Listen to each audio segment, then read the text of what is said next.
India Legal presents Courts Roundup.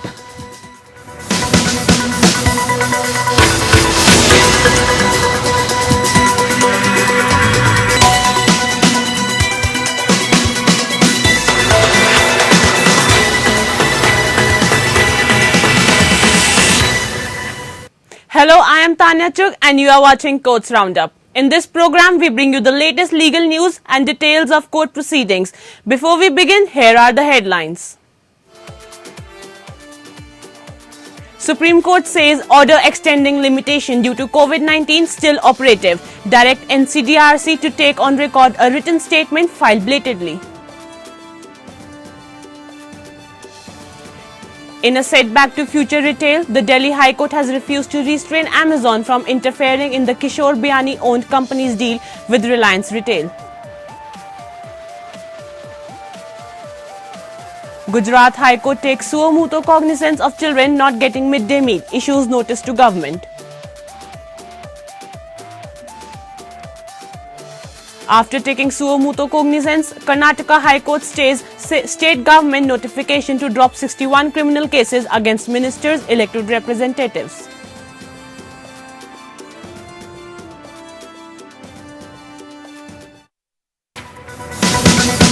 India Legal presents Courts Roundup.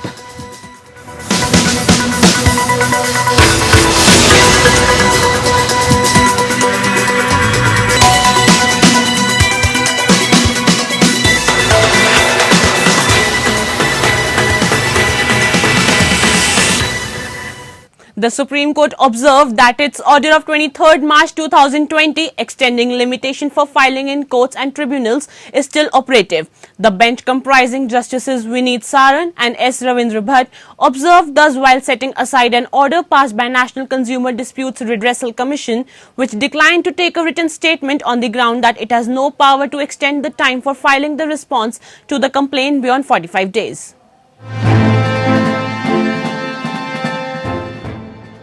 The court noted that in this case the period of 30 days to file written had statement expired and the same was filed only thereafter. It is true that the decision of the Constitution Bench of this court in New India Assurance Corporation Limited, Hilly Multipurpose Cold Storage Private Limited clearly provides that no written statement is to be allowed to be filed beyond the period of 45 days as per Section 38 of the Consumer Protection Act 2019. The bench noted. The bench observed that the limitation for filling the written statement in the present proceedings before the National Commission would be deemed to have been extended, as it is clear from the earlier order that the extended period of limitation was applicable to all petitions, applications, suits, appeals and all other proceedings. The bench observed the above order is still operative and by subsequent orders the scope has been enlarged so that the said order applies in other proceedings also. In the present matter, it is an admitted fact that the period of limitation of 30 days to file the written statement had this period expired when the order passed by this was continuing. As such, the delay of 4 days in filing the written statements in the pending proceedings before the National Commission deserves to be allowed and is accordingly allowed. Allowing the appeal, the bench directed the Commission to take on record the written statement filed by the appellant shall be taken on record. On April 6, the court extended the application of the order to proceedings under Arbitration Act and Section 138 of the Negotiable Instruments Act. On July 10, the court applied this suo motu order extending limitation for filing of cases to Section 29A and 23A of the Arbitration and Conciliation Act 1996 and Section 12A of the Commercial Codes Act 2015. On 18 September, the CJI-led bench clarified that the said order extended only the period of limitation and not the period up to which delay can be condoned in exercise of discretion confirmed by the statute. The court held that the expression prescribed period appearing in Section 4 of the Limitation Act cannot be construed to mean anything other than the period of limitation. Bureau Report. In a setback to future retail, the Delhi High Court has refused to restrain Amazon from interfering in the Kishore Biani-owned company's deal with Reliance Retail by writing to statutory authorities. Delhi High Court has dismissed a plea from Future Group that sought to restrain US partner Amazon.com Inc. from interfering in its $3.4 billion asset sale to Reliance Industries. The order was pronounced by a single judge bench of Justice Mukta Gupta in the suit by Future Retail Limited after an emergency arbitrator of the Singapore International Arbitration Centre restrained Future Group from taking any steps in furtherance of the transaction with Reliance Retail. The court held that the statutory authorities were free to form their own opinion as per law. Future sold its retail assets in August to Reliance Industries in a deal Amazon said breached arguments Future made with the US e-commerce leader in 2019. In findings for Future Retail and Amazon, the court prima facie found that the suit filed by Future Retail was maintainable. The emergency award was valid and that Future Retail's resolution approving the transaction with Reliance was also valid. The court also stated that the prima facie, the conflation of the three agreements, that is Future Retail's shareholding agreement, Future Coupons Private Limited (SHA) and FCPL share subscription agreement, granted disappropriationate rights to Amazon, which required government approvals under FEMA FDI rules. In October, Amazon had won an injunction to halt the sale from a Singapore arbitrator that the sites had agreed to use in case of dispute. Future later said the order was not binding, prompting Amazon to lodge a complaint with market regulator Securities and Exchange Board of India. The Competition Commission of India last month approved Future's sales of its retail, wholesale, logistics and warehousing businesses to billionaire Mukesh Ambani's Reliance. Future Retail Limited had announced its deal with Mukesh Ambani owned Reliance Retail Ventures Limited earlier this year. Bureau Report. In a setback to the B.S. Yediyurappa-led government, the Karnataka High Court has stayed the government order dated August 31st, by which it had decided to drop the criminal prosecution in 61 cases against elected representatives and ministers. In a significant order, the Karnataka High Court has stayed a state government decision by which it had decided to drop criminal prosecution in 61 cases against elected representatives and ministers. The High Court order sending strong signals against political interference in prosecution of MLAs, MPs was passed by a division bench comprising Chief Justice Abhay Srinivas Oka and Justice Vishwajit Shetty. The court also directed the state government file its statement of objections to the petition by January 22, 2021. It was hearing a plea by NGO, People Union of Civil Liberties Karnataka, challenging the August 31 order wherein the government had granted permission for the withdrawal of prosecution of the 61 cases under the Section 321 of Code of Criminal Procedure. During the previous hearing, the court had observed that the trial courts are not bound by such decisions by the government and it can apply its own mind and reject prayers for withdrawal of prosecution. No court is bound by such a decision taken to withdraw from the prosecution. Even if an application is made under Section 321 of CRPC, the courts are duty bound to assess whether prima facie case is made out or not and that the court has power to reject the prayer, the order had said. It had also opined during the previous hearing that a public prosecutor cannot act like a post box or submit to the diktats of the government when the executive directs withdrawal of criminal cases against legislators. The prosecutor should act objectively as he or she is an officer of the court, the High Court had added. As per the plea, the case being withdrawn include against the state's Law Minister J.C. Madhuswamy, Tourism Minister C.T. Ravi and Agriculture Minister B.C. Patil. A case from 2017 against Hospit MLA Anand Singh is also sought to be withdrawn. Advocate Clifton D. Rosario, appearing for the petitioners, had argued that the decision was against the rule of law. The cabinet decision to withdraw prosecution in 61 cases was taken on August 31, 2020 under Section 321 of Code of Criminal Procedure. Bureau Report. Welcome back. You are watching Courts Roundup. The Allahabad High Court has taken to task jail authorities who refused to release an accused despite court orders. This was apparently because the name of the applicant was spelled wrongly in the bail order.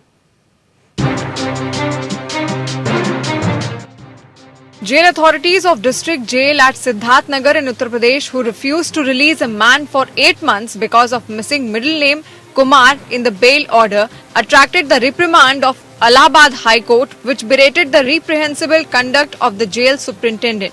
In an order passed on December 7, the court noted that the jail superintendent refused to comply with the release order passed in April this year, only because the name of the applicant mentioned in the release order was Vinod Baruar, whereas in the remand sheet it was Vinod Kumar Baruar. A single judge bench of Justice J.J. Munir said that it did not appreciate the fact that his order was flouted with such impunity in the guise of a small technicality. It is on that small technicality that the jail superintendent or jailer has flouted the bail order of this court by refusing to release the applicant. This court does not appreciate our orders being flouted with impunity. This court fails to understand that when the applicant's name mentioned in the bail rejection order is Vinod Baruar, then why Kumar must be added to the name mentioned in the bail order? In order to make it effectual, the High Court noted, although the applicant had made an application for correction of his name to the trial judge, his plea was logically refused. The High Court opened that the conduct of the jail superintendent who had refused to release the applicant was not only reprehensible but also contumacious. The sole purpose of not complying with the bail orders for all these 8 months appears to be prima facie an obstinate attitude of the jail administration in carrying out the orders of this court. In the process, they have deprived a citizen of his liberty without any just or reasonable cause since April 2020 till date, the bench added. The court therefore ordered that the applicant Vinod Baruar be forthwith released within 24 hours in terms of the bail order dated April 9, 2020 passed by this court. The concerned jail superintendent Rakesh Singh was also directed to appear before this court and explain why appropriate departmental inquiry may not be recommended against him. Baruar was later released by an affidavit filed in this regard by the jail superintendent was taken on record. In an order passed on the very next day, the court said that it was reluctantly accepting the explanation offered by the jail superintendent. The court then proceeded to close the case after warning the jail superintendent to be careful in future. Bureau Report. The Gujarat High Court issued notice to the Principal Secretary, Education Department, Government of Gujarat and Commissioner regarding the midday meal schemes of State of Gujarat. The division bench of Justice J.B. Pardiwala and Justice Ilesh De Vora took suo motu cognizance after taking into account a news report that midday meals are not being made available to 52 lakh children since March 2020. The state government is not providing midday meals to the children and neither ration or food coupons were issued to them. In a survey conducted by the Indian Institute of Management Ahmedabad and the UNICEF Gujarat, 85% of the parents said that since March, children are not getting any benefit of the midday meal scheme. Even in the month of March, only 30% of the children took advantage of it. Gujarat Congress Chief Spokesperson Manish Doshi had recently raised the issue that 52 lakh children of poor and general category who were getting benefits under the midday meal scheme are not getting it since March. The government also did not provide ration or food coupons to these children. Doshi said the government used to distribute milk to the children in tribal areas, which is completely closed during the coronavirus epidemic. The Madras High Court declined to grant an interim stay on the Tamil Nadu ordinance banning online gambling and online games, including online rummy games. The second such instance when the court has refused to stay the ordinance. A bench of Justices R. Subbiah and C. Saravanan, however, posted the matter for final hearing on January 18, after the state sought more time to file its counter affidavit. The court had earlier refused to stay the ordinance on a petition moved by online gaming platform Junglee. In that case, the state had undertaken to file its counter in the matter. Appearing for the state, Advocate General Vijay Narayan today sought more time and urged the court to adjourn the matter till the after Pongal. Opposing prayers for an interim stay, the Advocate General argued that the ordinance would have minuscule effect on the operations of the petitioners given that only two states, Tamil Nadu and Andhra Pradesh, have banned online rummy. He argued further that there is evidence to show that children are playing online rummy using their parents' credit card.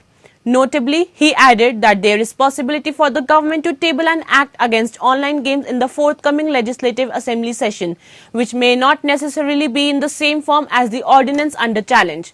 Therefore, he urged that matter be taken up after Pongal, prompting the court to post matter for hearing on January 18. The court cautioned that no further extension of time will be given to file the counter. Justice G.S. Patel of the Bombay High Court has passed an interim order of injunction against Aristo Apparels, restraining them from using the Savla Corporation's trademark Cero or any derivatives containing the Cero mark on men's apparel. Savla approached the High Court after they discovered that Aristo was selling products under the mark Ceron and had also applied for registration of the Ceron label mark in the same class as Cero. Upon examining the two rival marks, the court found similarities between the two and noted that both marks were used in respect of the same class and types of goods, ready-made garments and menswear. He observed that there is no manner of doubt in my mind that plaintiff has made out a sufficient prima facie case. The defendant's mark is confusingly and deceptively similar to that of plaintiff's prima facie. It would appear that defendant is trading on plaintiff's goodwill and reputation.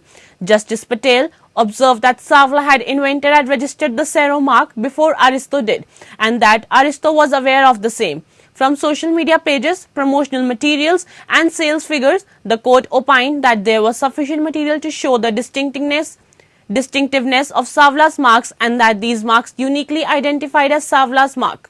As such, Savla was granted an interim relief, with the High Court restraining Aristo using the Cero or any other mark containing the word Cero together or by itself or with any other word.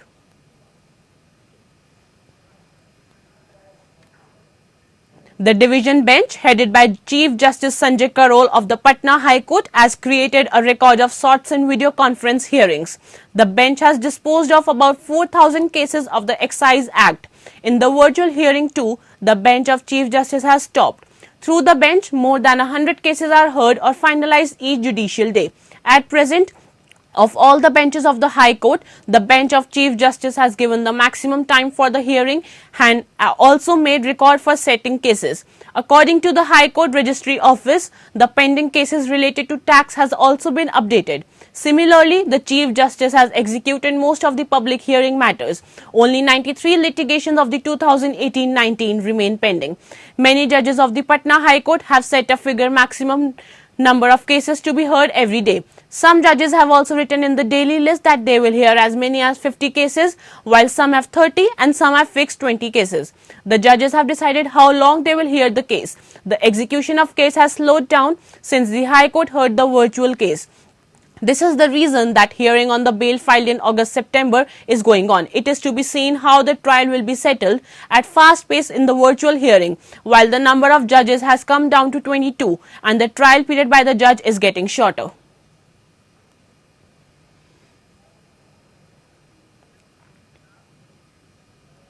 That's all for Courts Roundup. Thank you for tuning in. Keep watching APN.